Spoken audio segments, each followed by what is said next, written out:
哪个代言种花6万买这么个破抹布？哦，原来是我亲爱的衣食父母。当我没说，这闭月羞花、人见人爱的小猫咪，谁看了心里不喜欢？你真花6万买的？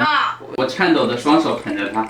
这猫体重0.6公斤，价值6万软妹币，折合下来1斤5万块。我这得喝多少个猫蛋才能买得起这货？主人刚养1周，拉稀软便，咳嗽喷嚏就一起来了。主人说治不好就把我就地正法了。呵，你看我不治的你倾家荡产了。今天先到这里，明天再来继续，绝对不是我怕6万。主人说这猫全抖音找不到第2只，是孤品中的孤品。经过我缜密的分析思考，应该是练习时长2年半，会唱跳 rap， 再加上油炸黄金 buff 的至臻版优米大王。